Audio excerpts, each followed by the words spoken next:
Welcome in, everybody, to another deep dive, this time into a really fascinating story. It's about media and transformation and really the staying power of these like big ideas that just, they refuse to fade, you know? Yeah. And what we're going to be looking at today are actually two sets of transcripts. The first is from the intro to a 1990 public access TV show called One World. Okay. And the second is a recent YouTube overview video for a current podcast called Apocalyptic Chats. I see. Now, what makes this really interesting is that both of these projects feature the same host, a guy named Bruce Benefiel. And what's really wild is that they're separated by like over 3 decades. It's amazing how someone can maintain that kind of passion and dedication over such a long period of time, right? It really speaks to the power of these ideas that they can remain relevant and engaging across different generations and mediums. You know what I mean? Yeah, absolutely. And it gives us this really unique opportunity to track the evolution of his thinking, you know? Like, how did that early vision for One World back in 1990 morph and mature into what Apocalyptic Chats is today? Right. And think about it. Apocalyptic Chats has already racked up something like 1 million views in just 3 years. That's crazy. That's huge. So clearly there's something about his approach that still resonates with people today. Yeah, so let's rewind the clock back to 1990. Okay. We're in that public access TV studio with Bruce and his co-host Roger. Mm-hmm. And they're introducing One World to their local cable audience. Mm-hmm. What's the vibe? What are they trying to do with this show? Well, right off the bat, you can tell that they're not interested in like superficial debates or, just offering these easy answers. They're digging deeper. Okay. They want to explore all these diverse viewpoints to try to understand the underlying truths about the world. Makes sense. The things that shape our reality, the big questions. And Bruce doesn't shy away from like tackling these really complicated issues either, right? He's talking about moving beyond control-based systems. Yeah. He's emphasizing personal accountability and this need for a shared sense of responsibility for the state of the world. It's like he's saying we can't just sit back and be passive observers. We have to be active participants in shaping the world we want to live in, right? Yeah. And there's this one phrase that he uses that really stuck with me. He says, all relationships need to be brought into harmony. Whoa. That's heavy. Yeah.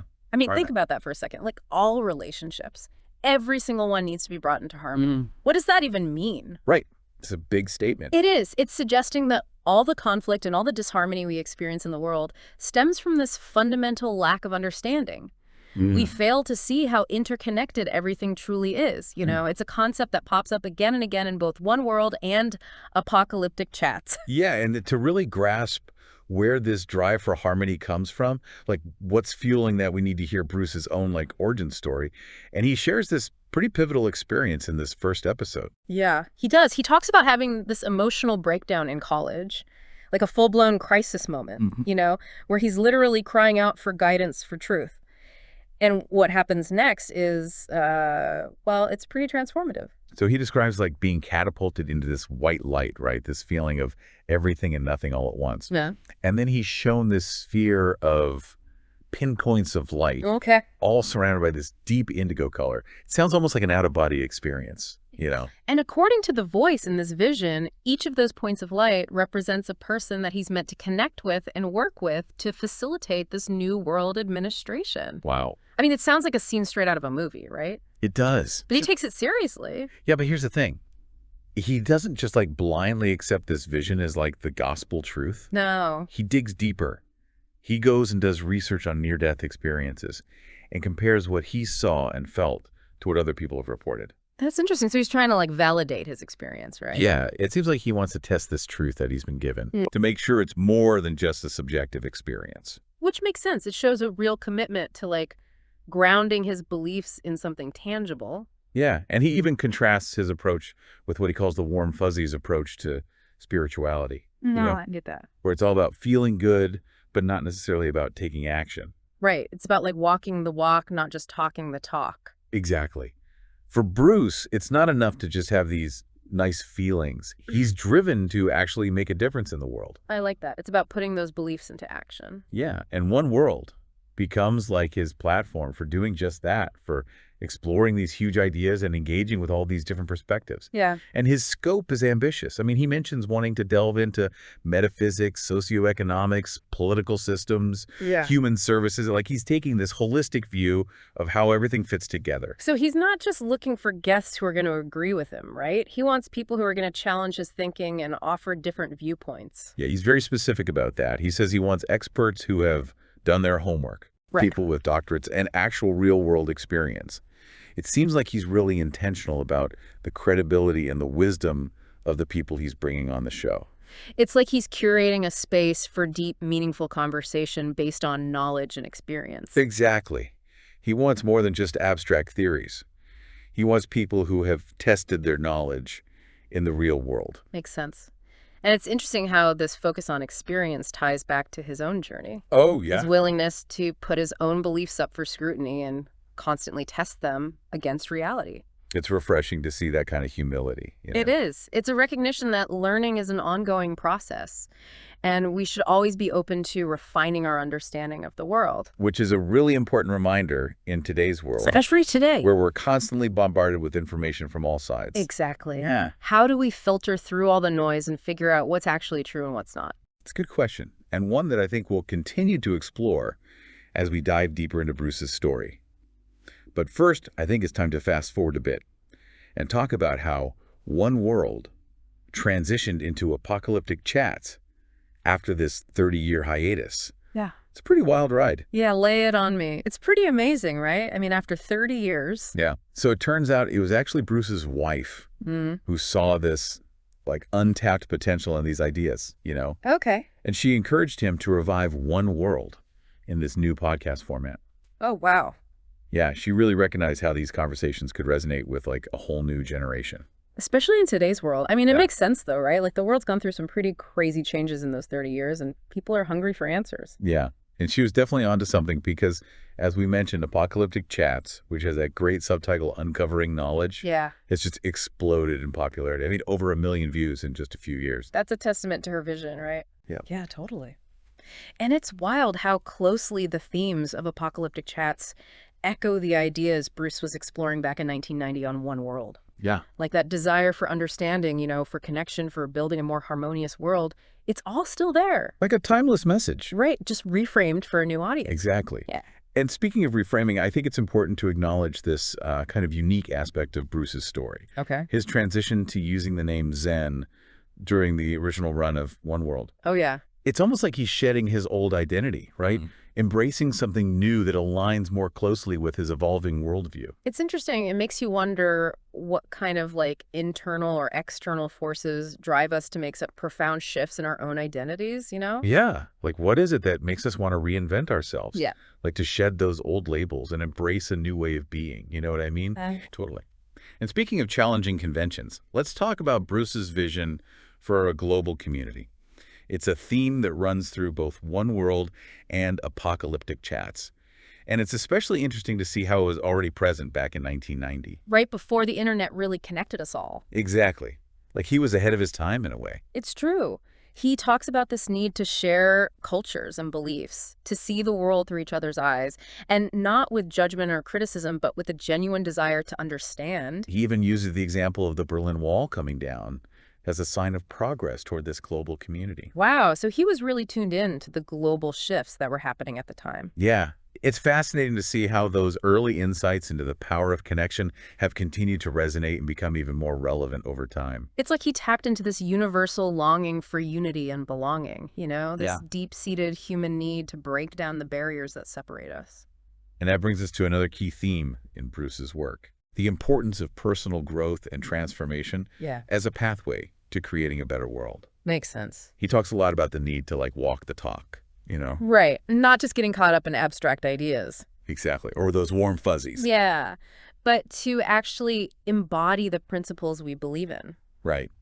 He seems to see personal transformation as a prerequisite for societal change. It's like that saying, be the change you want to see in the world. Exactly. And it's not about achieving some kind of perfect state of being. Yeah. It's about constantly striving to live in alignment with our values, recognizing that growth is an ongoing process. I like that. It's Yeah. about progress, not perfection. And I think his background working with developmentally disabled adults plays a significant role in shaping this perspective. Oh, interesting. How so? Well, he's clearly seen firsthand the power of compassion and understanding in action, the importance of meeting people where they are and supporting them on their own unique journeys. It's about recognizing the inherent worth of every individual, right? Exactly. Regardless of their abilities or challenges.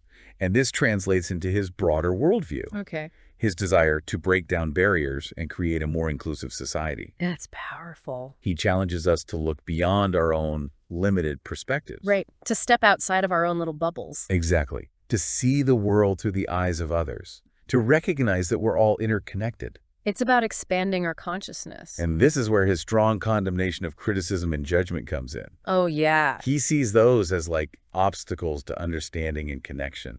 Roadblocks on the path to a more harmonious world. Exactly. He even goes so far as to invoke the teachings of Jesus, Really? reminding us that we can't truly judge another person unless we've walked in their shoes. Which is, of course, impossible. Right. We can never fully know another person's experience, their struggles, their triumphs. And that recognition should lead us towards humility and compassion. Not arrogance and condemnation. It's a powerful message, and one that feels particularly relevant in today's world. Oh, absolutely. Where division and polarization seem to be on the rise everywhere you look. It's a call to step back from our own entrenched positions. To listen with open hearts and minds. And it's not just about passive listening either. No.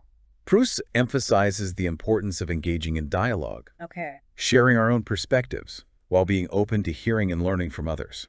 It's about finding that common ground. He sees dialogue as a crucial tool for bridging divides and building a better future together. And this ties back to his vision for one world, right? Yeah. A platform for diverse voices to come together and share their perspectives. Not to debate or argue, but to illuminate the multifaceted nature of truth. It's about exploring those possibilities for creating a more harmonious future. A future where we can all thrive together. A vision that's as relevant today as it was back in 1990, maybe even more so. Given the increasing interconnectedness and complexity of our world. It really is. Mm-hmm. And it's a testament to the enduring power of Bruce's ideas that they continue to resonate with audiences decades later. It's a reminder that even in a world saturated with information, there's still a hunger for meaningful dialogue. Yeah. For thoughtful exploration. And for that courageous pursuit of truth. Exactly. But before we move on to the final part of our deep dive, there's one more aspect of Bruce's vision that I think deserves a closer look. Okay. I'm intrigued. His belief that the world was once organized under a matriarchal system. Now that's interesting. Yeah. He seems to believe that this ancient matriarchal society was less focused on warfare and domination, Okay. and more inclined towards cooperation and nurturing. It's a different way of looking at things. Right. He even references some archaeological findings, specifically statues of female goddesses unearthed in Turkey, Oh, wow. as evidence to support this theory.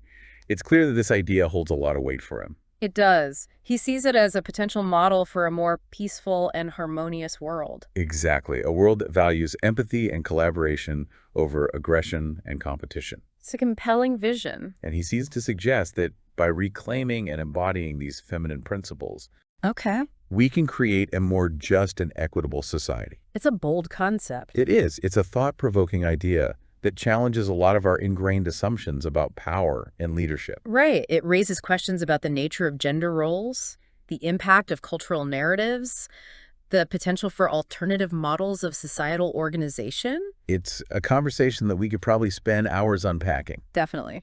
A lot to think about there. but it's definitely worth exploring further. Absolutely. It makes you wonder what a world truly built on feminine principles might look like. Yeah. How it would function, what challenges and opportunities it might present. It really makes you think about those possibilities, doesn't it? It does. And it speaks to Bruce's willingness to challenge conventional thinking, to explore these alternative narratives and imagine a different kind of future. He's not afraid to ask the big questions, No, he isn't. to consider ideas that might seem radical or unconventional to some people. And that's what makes his work so compelling, right? He invites us to step outside of our comfort zones, to question our assumptions and open ourselves up to new ways of seeing the world. And he doesn't just leave us with abstract theories either. Right. He wants us to put it into practice. Exactly. He challenges us to apply these ideas to our own lives, Yeah. to test our truth as he puts it. I love that phrase, test your truth. Yeah. It's like a call to action. It's saying, don't just take things at face value. Go out there and see for yourself. To see how we can embody these principles in a tangible way. And he emphasizes the importance of walking the talk, right? Yeah, integrating those beliefs into our actions. Making them a lived reality. Not just something we talk about, but something we actually do. And that brings us back to the core message of both One World and Apocalyptic Chats. What's that? That personal growth and societal change are inextricably linked. We can't have one without the other. Exactly. You know, by working on ourselves, by expanding our consciousness, by cultivating greater empathy and understanding, we can contribute to creating a more harmonious and just world. It's a powerful message, right? It is. It's both empowering and challenging. Definitely. It reminds us that we have a responsibility to not only seek knowledge, but to apply it. To use it to make a positive impact on the world around us. It's like a call to action disguised as a conversation. And it's a conversation that's resonated with countless people over the years. Yeah, clearly. As evidenced by the enduring popularity of Bruce's work. From those humble beginnings of a public access TV show to the global reach of a thriving podcast. It's pretty incredible. His ideas have touched lives and sparked so many journeys of personal growth and transformation. It's a testament to the power of authenticity. Yeah. Of genuine curiosity, of a willingness to grapple with those complex questions and to challenge the status quo. You know, his story reminds us that even in a world that can often feel divided and chaotic, Oh, yeah. there's still a place for thoughtful dialogue, Definitely. for open-minded exploration. And for that courageous pursuit of truth. Right. So as we wrap up this deep dive, I hope you're left with a sense of possibility, you know, a renewed curiosity about the world, and maybe even a little inspiration to test your truth and see where it leads you. It might lead you to some unexpected places. Right. It could spark a conversation with someone you disagree with, or lead you to explore a new perspective, or just simply remind you of the interconnectedness of all things. And maybe that's the point, right? Yeah. To remember that we're all part of something much bigger than ourselves. Exactly. And that each of us has a role to play in creating a world where harmony and understanding can prevail. Beautifully said. Thanks for joining us on this deep dive. It's been a pleasure. We'll see you next time.